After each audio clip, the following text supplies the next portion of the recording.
Di tanah yang pernah basah oleh air mata dan keberanian, kita belajar bahwa merdeka tidak pernah gratis. Ada nama-nama yang tidak tertulis, ada pahlawan yang tak sempat pulang, ada senyum ibu dan istri yang hilang di antara dentum senjata. Pusaka abadi nan jaya. Nama saya Padmo Noto Wisastro, umur 80 tahun, asli Lamongan, Jawa Timur. 1970 saya diterjunkan di Irian Barat. Itu tanggal 1 bulan 1 1970. Di sana dibawa pakai Hercules, mendarat di Biak. Setelah di Biak persiapan payung untuk diterjunkan di daerah Wamena. Dan di sana di hutan belantara ya, di hutan belantara belum ada lapangan terbang, berapa. Di sana kita kan orang seni membuat lapangan terbang selama 3 tahun. Saya itu pakai alatnya sederhana, yaitu cangkul, belencong, sama kereta dorong. Nah setelah di tanah 2-3 bulan, kita membentuk lapangan terbang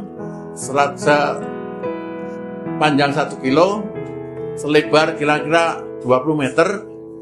Baru pesawat Skepen itu mendarat untuk membawa peralatan, yaitu model Stumbalas. Itu dipotongin satu-satu mesinnya, bodinya dipotong, kita bentuk di sana. Jadi kita rakit di sana semua. Setelah 1 tahun kita bisa mendaratkan Hercules waktu itu. Nah Hercules itu pilotnya kalau salah Leo Patimina almarhum ya waktu itu. Setelah Hercules mendarat, barulah kita itu dapat bantuan, yaitu alat berat model dump truck, model grader, Stumbalas atau ini doser, itu baru dibantu sama dia. Tahun 1973 saya tuh baru pulang dari Irian Barat. Pulang dari sana ya, sebelum pulang sebetulnya saya udah kawin. Nah ini yang ngeri tuh, pulang dari Irian Barat saya lupa sama istri saya. Jadi ceritanya begini, kawin 1 minggu saya tuh berangkat ke Irian.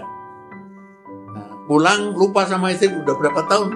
77 sampai 73, hampir 4 tahun kan? Coba bayangkan, enggak, itu kawin ditinggal, lupa sama istri pulang saya itu. Nah, 1974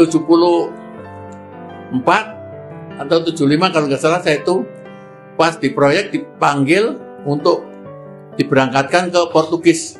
Saya ditanya sama komandan saya, kamu siap ke Portugis? Siap, saya bilang gitu. Saya kira Portugis betul luar negeri, ternyata apa, kita mau perang. Nah waktu itu saya disiapkan, udah peluru, udah rangsel segala siap, ya toh. Dibawain peluru 5 peti, saya tolak, saya nggak kuat bawa peluru 5 peti. Saya serahkan yang bahannya 1 ini aja. Ternyata kita dikirim ke Madiun, naik kereta api, dikirim di Madiun, dilangsung ke lapangan terbang. Di sana istirahat 3 minggu, nunggu giliran berangkat. Tahu-tahu kita ke Timor, persiapan udah parasit apa siap itu diterjunkan Timor. Nah Timor di Madiun, di drop di Kupang. Di Kupang kita akan didaratkan di daerah Baukau. Itu ceritanya begitu dulu. Nah pulang dari sana, anak saya yang pertama itu meninggal. Waktu saya tunggal di sana itu perempuan. Dari Timor istirahat, saya balik lagi ke Irian Barat tahun 1977 sampai 78. Di situ anak buah saya itu 4 meninggal. Karena apa? Sama orang Irian. Dulu waktu zaman kita buat lapangan terbang itu udah kenal. Nah balik lagi ketemu lagi, dikiranya kita kawan biasa. Ternyata itu musuh. Kita nggak tahu. Makanya sampai sekarang Irian masih ramai karena apa? Medannya berat sekali, daerah itu pegunungan, dingin, dan gimana. Sungai Bali, Wamena itu dingin sekali, itu seperti es. Bukan seperti sungai kita, dingin sekali sana. Ya gimana ya, kalau udah ditinggal kita nggak bisa apa-apa itu. Ya kenangan kita itu kasihan gitu, kasihan sama keluarganya itu aja. Ya.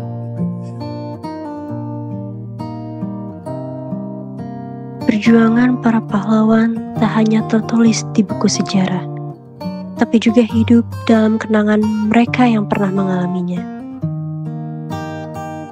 Setiap kisah membawa kita kembali pada masa di mana keberanian adalah bahasa sehari-hari. Namun semangat itu tak berhenti di sana. Ia terus mengalir, diwariskan kepada generasi penerus yang kini melanjutkan perjuangan dengan cara berbeda.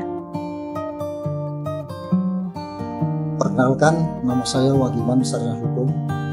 Lahir di Purworejo 28 Februari 1960. Berarti sekarang sudah Februari nanti 66 tahun. Untuk itu saya berangkat dari Kamboja adalah 92-93. Di situ ada 150 dari 1000 diambil 150 sebagai perwakilan Jawa Barat.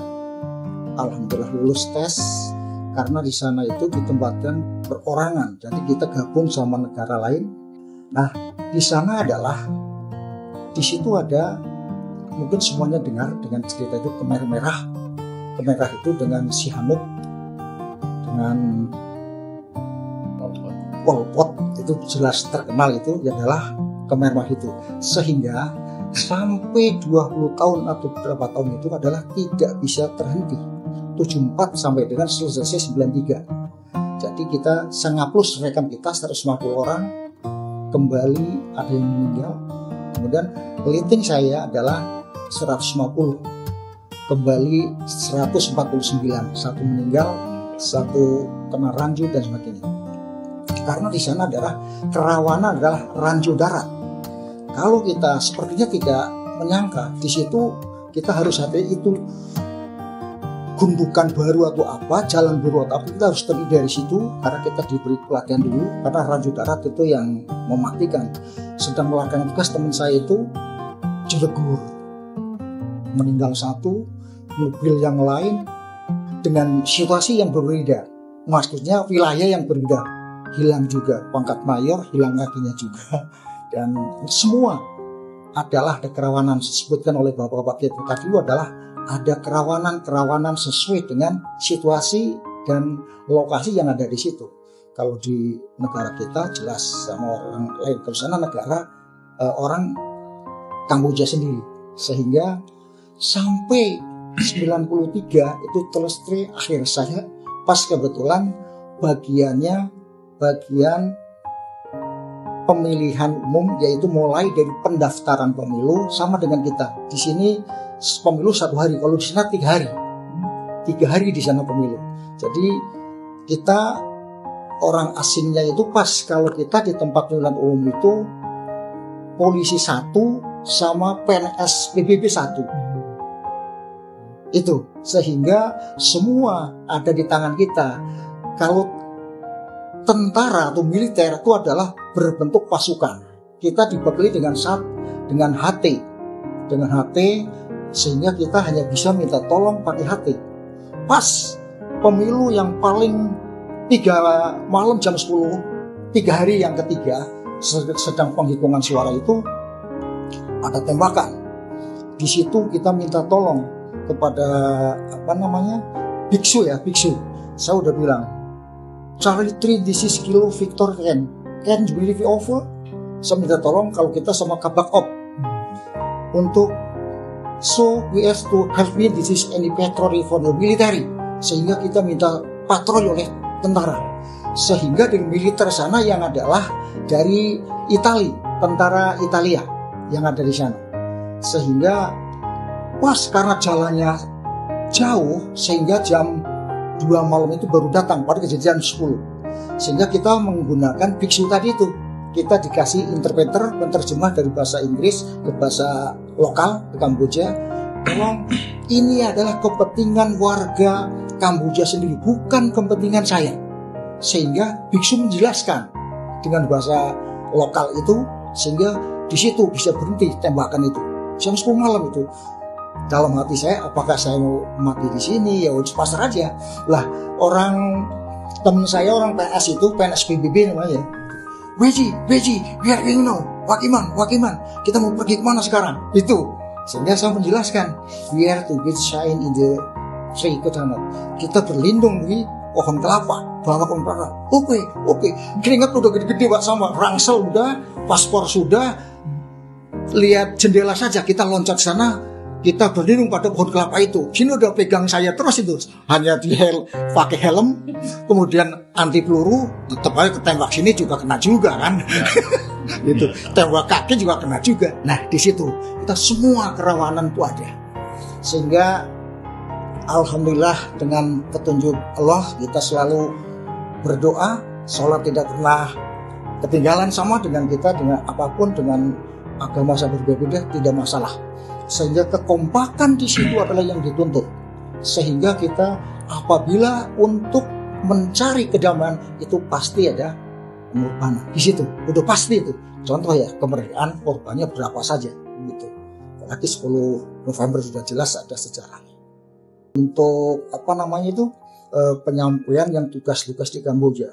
Nah, saya satu ruangan patroli 1 minggu sekali. Kemudian sebagian admin officer, sehingga di situ gabung Indonesia, ada orang Malaysia, kemudian Nigeria, Italia, sama Filipina. Satu ruangan ya 5 orang, 5 negara. Sehingga kita di situ benar-benar pertama stres juga ini, kan itu kan pertama dinas kan tuh. Tapi 1 minggu, udah enak, 2 minggu enak. Nah situ karena apa? Teman kita yang bagian patroli 8 jam ganti patroli. Ada apa itu? Ada apa itu? Sehingga kita semua mengandung was-was. Kalau militer sebutkan, kalau kita evakuasi misalkan dulu kita sebutannya civilian police, polisi sipil di sana itu. Sehingga kita benar-benar minta pertolongan pada militer. Karena apa? Itu yang bersenjata kemudian mobilnya banyak. Kalau kita mobil satu untuk 2 orang sama alat-alat pemilu lah istilahnya. Hanya itu, padahal jauh perjalanan 3 jam. Benar 3 jam. Sehingga karena kalau kita kemana sih? Ini Cirebon barangkali. Kalau di Bandung Cirebon lah 3 jam perjalanan untuk mencapai tujuan tempat pemilu. Jadi bedanya pemilu kita aman, sama di sana juga kerawanan ada. Ya pertama kali rekan kita yang sudah tidak ada, yang kena ranjau itu, kita orang Aceh, dari 8 orang lulus 1 meninggal. Nah ranjau tadi itu. Kemudian kita dibuat grup, kalau di saya itu dibuat grup UNTAK ya. UNTAK itu PBB United Nations Temporary in Cambodia. Itu kita punya grup, jadi memonitor apa saja. Jadi sehingga kita perkembangan apa tentang PBB kita selalu datang terus. Itu kangen sekali mengingat zaman dulu itu tahun 92 ya, 93. Kita sekarang sudah berapa tahun dari sekarang? 25 tahun. Disitulah kita kenang-kenangan sama dengan beliau-beliau bapak kita itu sama. Kangen sama pasti kan. Yang masih ada. Apalagi yang udah bapak-bapak kita senior pasti banyak yang nggak ada lah. Itu pasti rasa juga ini kapan seperti dulu lagi. Kapan seperti itu. Kita bersyukur pada Allah. Dari kisah para veteran, kita belajar bahwa kemerdekaan bukan hadiah, melainkan hasil dari perjuangan tanpa pamrih. Mereka berjuang bukan untuk dikenal, tapi untuk memastikan generasi setelahnya bisa hidup dalam damai. Kini, tugas kita bukan lagi mengangkat senjata, tapi meneruskan semangat juang itu dalam setiap langkah. Mengabdi dengan cara kita sendiri di bidang apapun kita berdiri.